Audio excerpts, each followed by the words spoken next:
বনী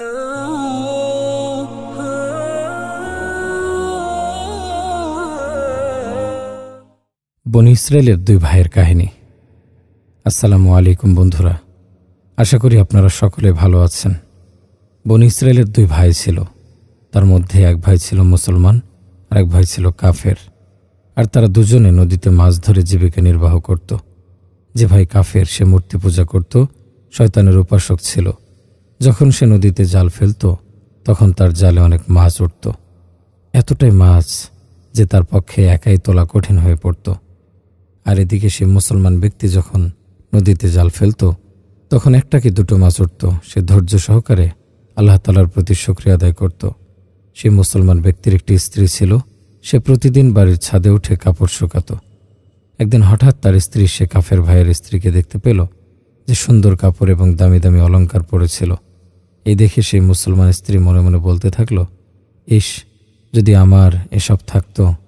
তখন সে কাফেরের স্ত্রী বলল, তুমি তোমার স্বামীকে বুঝাও যাতে তোমার স্বামী আমার স্বামীর মতো মূর্তি পূজা করে, তাহলে তুমিও আমার মতো ধনী হয়ে যাবে, অনেক দামি দামি অলংকার পরতে পারবে। এই কথা শুনে মুসলমানের স্ত্রী মন খারাপ করে নিচে নেমে আসলো। আর যখন তার স্বামী বাড়ি ফিরে আসলো তখন তার স্ত্রীকে জিজ্ঞেস করলো, তোমার কি হয়েছে, মন খারাপ করে বসে আছো কেন?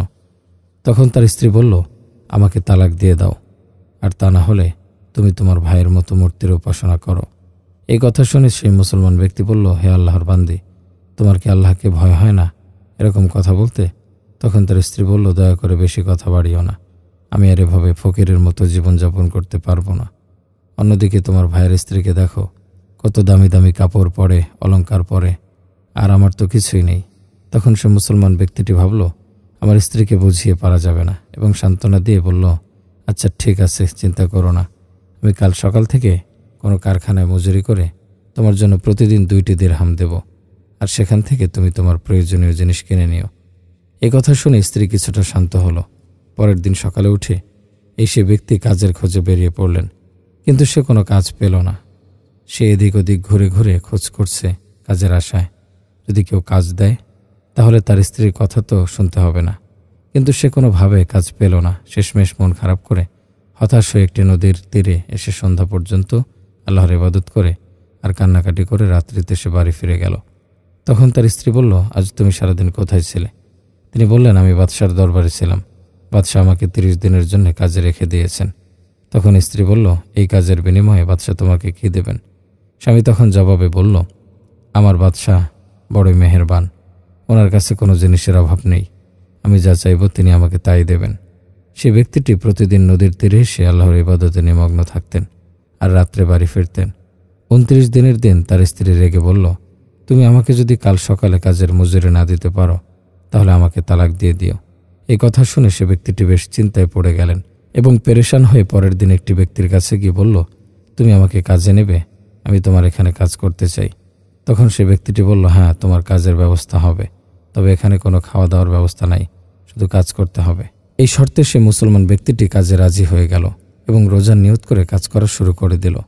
আর এদিকে একটি অপরিচিত ব্যক্তি তার স্ত্রীর কাছে গিয়ে বলল, এই নিন আপনার স্বামীর মজুরি, 29 আশরাফি, আমাকে বাদশাহ পাঠিয়েছেন। আপনার স্বামী 29 দিন বাদশার কাজে নিযুক্ত ছিল, এরপর কাজ ছেড়ে দেয়। যদি 30 দিন কাজ করতে পারত তাহলে অনেক ভালো হতো আপনার স্বামীর, কিন্তু অন্য একটি ইহুদির কাছে গিয়ে কাজ করছে।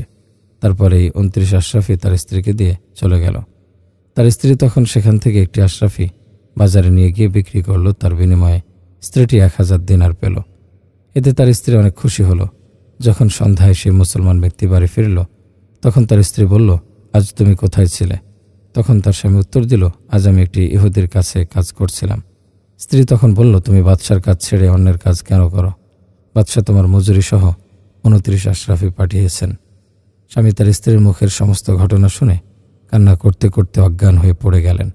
যখন জ্ঞান ফিরল তখন তার স্ত্রীকে বললেন, আফসোস, আমি সারা জাহানের বাদশার কাছ থেকে নিজেকে বঞ্চিত করে ফেললাম। এরপর সে ব্যক্তিটি সবকিছু ত্যাগ করে চলে গেলেন। তারপর সে একটি বনে গিয়ে বাকি জীবনটা আল্লাহর ইবাদতে মগ্ন হয়ে কাটিয়ে দিলেন। আমার প্রিয় বন্ধুরা, আল্লাহ ধনবান, তার কোনো কিছুর অভাব নেই। আল্লাহ তার বান্দাদের নানাভাবে পরীক্ষা করেন। সে পরীক্ষা বিভিন্ন কষ্ট অথবা সুখের মধ্য দিয়ে হতে পারে। আমরা যদি আল্লাহর আদেশ ঠিকভাবে পালন করতে পারি তাহলে অবশ্যই আল্লাহ আমাদের সাহায্য করবেন হতে পারে একটু দেরিতে কিংবা তাড়াতাড়ি, তাই বলে ওনার দাসত্ব থেকে ফিরে আসা একদম উচিত নয়। তিনি ছাড়া কোনো ইলাহ নেই, তিনি সর্বশক্তিমান। বন্ধুরা, আজ তাহলে এ পর্যন্তই। আপনারা ভালো থাকবেন, সুস্থ থাকবেন। আল্লাহ হাফেজ।